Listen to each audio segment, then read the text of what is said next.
You're saying that the move was simply that senior leaders should be out of the party, not be given tickets. Thank you very much for joining us. Let's see how this story plays out. Let me open this up to our panelists now. Anand Gurumurthy is Karnataka BJP spokesperson. Lavanya Ballal, Congress Party spokesperson. Nalin Mehta is Group Consulting Editor with Network 18. Anand Gurumurthy, you heard what Jagadish Shettar, the man in the hot seat, had to say. He says he asked for two simple questions. One, why was he being denied a ticket? Nobody had an answer. And B, he is saying that this entire thing was to simply keep the seniors out, that the High Command, your party leadership did not want the seniors to contest. Therefore, people like Shettar, Ishwarappa, etc. Were not given a ticket. See, it's very simple and straightforward. He was in power for almost 30 plus years, and he has enjoyed all positions in the party, including CM position in our state.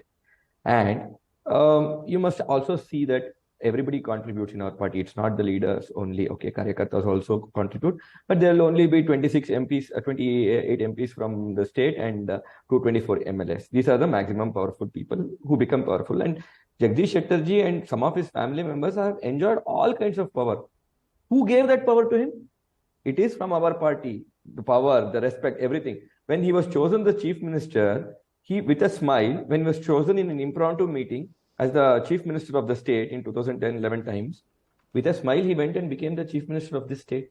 Why didn't he not have the same smile when he was told, you please step back from the MLA seat, you will be given something else? That was told to him, which he is not telling. He was told very clearly that he will be, projected as a national leader in the national cabinet somewhere. He will be taken care of and he would be given a Rajya Sabha seat, or maybe he would be made a governor or a respectable position within the party.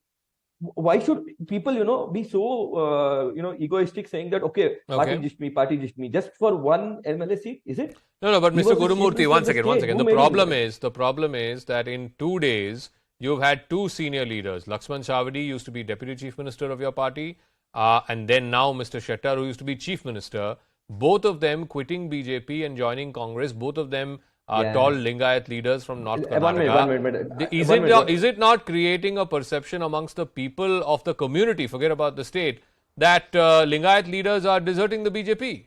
I am from the same community. I am from the same community from Davangere region. My native comes from Davangere and I reside in Bengaluru. I am in the party from 15 years. There are thousands of Karyakartas, lakhs of Karyakartas of Lingayat community within this party, and there are many leaders also. Okay. BJP elects the highest number of MLAs. Okay, it's not Jagadish Shettar alone. He cannot take pity from this. It is not a pitiable. He is not in a pitiable situation. He has clearly backstabbed the party. Let me tell you in clear words, in my words, he has backstabbed the party. He has backstabbed the Karyakartas. He has backstabbed the community. He has backstabbed Yediyurappa, and he has even backstabbed the great nation-building effort of Modi ji. Okay, Lavanya Ballal. So Mr. Gurumurthy says that the Lingayats will see through this. That this is a betrayal of not just the party but also the cause of the Lingayats. This is what Mr. Gurumurthy is saying, and this is the BJP's position. How are you so confident that somebody who many are saying is beyond his prime, he's a spent force now, can win that seat or influence seats in that region? Good evening, Zaka. It is a BJP who is saying he's a spent force. It's also the BJP which is saying he's backstabbing the BJP. This very same BJP did not think twice about when 17 of our MLAs were lured to BJP in the year 2020, and they formed the government, right, in 2019, when the Operation Kamala happened and our leaders left Congress and they went to BJP and they formed the government. They have been governing the state for the past 4 years. They didn't talk about backstabbing. When they're talking about backstabbing, let us look at why. Nalin Kumar Katil, their party president of Karnataka, his audio was leaked last week where he's laughing and talking about how Shettar and Ishwarappa will be kicked out of the party. And he's saying, you know what, we're going to finish these two off. We're not going to entertain them anymore. And let us also talk about backstabbing and the BJP. Why did Mr. Yediyurappa ji form a different party called KJP if it wasn't for the backstabbing of the BJP? If they're talking about backstabbing, why was Mr. Shettar not even consulted or not informed that he will not be getting a ticket? Okay. He did not know that he's not getting a ticket. And Mr. Shettar came to Delhi. He pleaded for a ticket. Tell me, a guy who is supposed to have worked 4 decades for a party, does he need to plead for his case after he was a CM that he needs to get a MLA No, but the BJP's ticket? contention is why should everybody want to aspire for an MLA ticket? Yes. He was apparently being promised something else. Yes. So after being 5-time MLA or 6-time MLA, why are you aspiring again and again? How else will youngsters be given a chance? Yes. Yes, okay, fine. If they're talking about how youngsters have to be given a chance, my point is, Zaka, why was he not even informed about it? Mr. Shettar clearly says he was not even aware that he's not getting a ticket. Now, these people are talking about backstabbing. They're talking about he's not a big Lingayat leader. Excuse me, I think the BJP has forgotten when Mr. Shettar was made the CM of the state. They claimed that he is one of the biggest Lingayat faces in Karnataka. How come the minute he's changing parties, he is not somebody who is great? He does not have the nation. Okay, so one second, Mr. Gurumurthy. I also have one more panelist. I need to go to him. Mr. Nalin Mehta is waiting patiently. Nalin, the question that's being asked is, one or two leaders switching camps may not necessarily be reflective of the overall mood of a particular vote bank or a particular community, which has traditionally always backed the BJP. But I think a series of things have happened. One, this whole, the Panchamshali Lingayat reservation question, that's not been fully resolved. There have been these series of cases, some of them corruption cases, some of them other cases that have happened in the community against senior seers, against large mutts that are run by the community, which again, a lot of people in the community feel like, that their interests were not being looked after. And then, of course, there is this perception that Yediyurappa, the tallest Lingayat leader in the state, had been asked to take a back seat because of his age and so on and so forth. Will all of these factors play into this 17% vote bank, which so far, for the last 20 years at least, has solidly been behind the BJP? So Zaka, I think there's no question that the BJP's advances in Karnataka over the last few years have been built on a solid fulcrum of the Lingayat vote. What we are seeing right now, Jagadish Shettar's exit, Lakshman Savade before that, Jagadish Shettar in particular, I think there is a section in the party which is uncomfortable with the stranglehold of the Lingayat mutts. Jagadish Shettar is known to be very close to some of the mutts. So I think that is certainly happening. Also, I think there are camps within the party which I also think that in the post Yediyurappa era in Karnataka politics or Karnataka BJP politics, the BJP has been unable to find a regional leader of his stature who can hold the different factions of the party together. The party has got different factions now. And this is really, all of this started after Mr. Yediyurappa was asked to step down. Now, of course, we've seen the optics of the Prime Minister with Yediyurappa. We've seen the optics of Amit Shah with Yediyurappa. All efforts were made to placate him.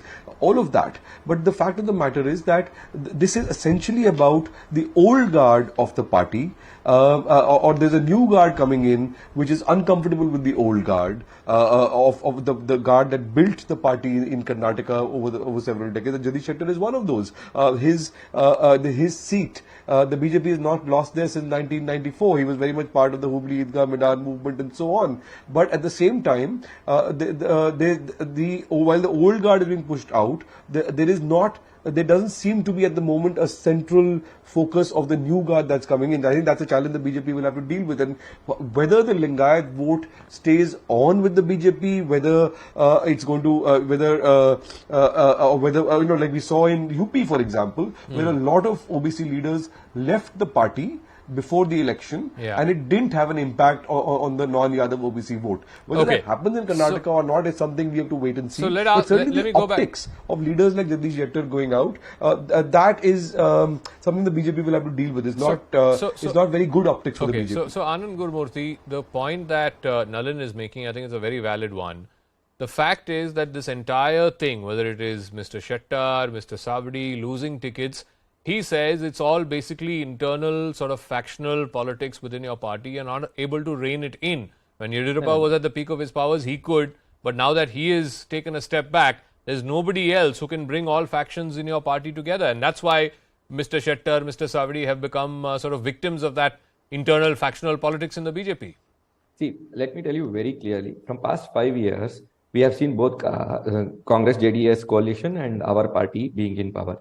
In the last 5 years, people had a lot of issues in Karnataka. In fact, press has spoken a lot about it. Okay, there are corruption issues, there are 101 issues. Now, BJP as a party with a difference, we have ensured that we are making a difference here too, okay, by bringing in fresh people. For that, some leaders had to step down. Now, if they have to step down, if the party says, it has been told in our national convention last year itself, that even midnight, if somebody tells you you have to shift from one post to another or leave your post and become a Karyakarta, you have to become, no matter what you are. That has been clearly told, and that discipline survives in a party. That's why Ishwarappa sir told so clearly that we should step down and give way. And that's what it is in our party, the discipline and other things. If somebody doesn't show that, they will just show to the youngsters that they are not good leaders. That's all it is. And let me tell you, in all this, there is only one advantage for Congress. Okay, they will not get seats because the community is very miffed with what Shettar did. The backstabbing, nobody agrees in Lingayat community. I'm from the same community and I know this very well. I'm speaking to a lot of people and people are very miffed with him.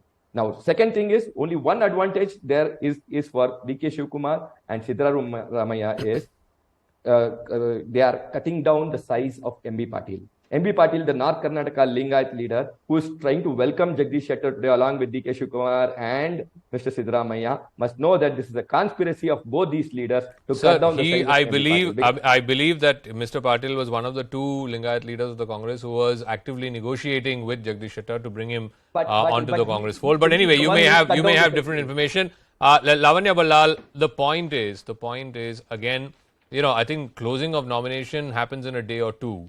Your party still has not declared about 20 or 25 seats. I mean, basically, are you waiting for the disgruntled elements of BJP, people who have not been given ticket, to join over like Mr. Shettar did, Mr. Savadi did, and give your ticket to them? Then let's at least accept, no, ideologically in Karnataka, there's no difference between your party and their party. They don't have candidates, basically. You have to unmute, ma'am. Please unmute, yeah. Yeah. Zaka, Congress party has always welcomed people from different parties. We have never said no to anyone who is coming and joining the Congress party. We are releasing the last list in a few hours, and that will be that. We are not waiting for any more disgruntled people. But if somebody wants to come and join Congress, they are most welcome. And right now BJP is in chaos. It is very clear that the factionism within the BJP has dictated all of these decisions. If you look at Mr. B.L. Santosh's group of people who have got the number of tickets, it's very clear how the factionalism within the BJP is functioning. Of course, people also are disgruntled with the BJP because of the corruption issues that have been happening in the state. And when a party, when you're going for elections, Zaka, if you notice in every state, this happens. If a party is predicted to win an election, you see more and more people coming and joining that particular party. So, yeah, the writing on the wall is clear. Congress is forming the government in Karnataka. Nalin Mehta, while you said that it's yet to be seen whether whether this will cause a dent in the community's vote for the BJP or against it, the optics seem to be hurting the BJP in as much as, very rarely do you see a former chief minister of one party joining the ideological opposite side just before an election. I mean, surely, even if he's a spent force, if you were to take some of the arguments put forth by some of the BJP leaders, it's not a good look that a former chief minister is willing to switch sides just because he's been denied a ticket. No, absolutely, Zaka. I have not seen this kind of a public revolt in the party in Karnataka since the last time something of this magnitude happened was when Yediyurappa walked out of the party in 2012, and we know what happened then. Jagadish Shettar is not just any other leader. While he's not a Yediyurappa by any stretch of imagination. Remember when Yediyurappa walked out, a large chunk of the BJP vote walked out with him. He's not a Yediyurappa by any stretch of the imagination, but he's one of the oldest Singh families. His uncle was the first MLA of the Jansangh in Karnataka. His father was the first mayor of the Jansangh in Karnataka. He comes from an old, hardcore Singh family in the Hubli area. So I think the optics of senior Lingayat leaders, people who've been chief ministers, deputy chief ministers, them walking out, it certainly is a challenge for the optics of the BJP with the Lingayat voters. There's no question about that. All right, we'll leave it at that. Thank you very much, Nalin Mehta, Mr. Gurumurthy, and of course, Lavanya Ballal for joining us. We'll see how the story plays out. It is the big battle for Karnataka. Just about 30 days left for that big battle, and we'll be covering it in great detail here on CNN News 18 in our battle for Karnataka. Thank you very much for tuning in. Catch you again tomorrow night, same time.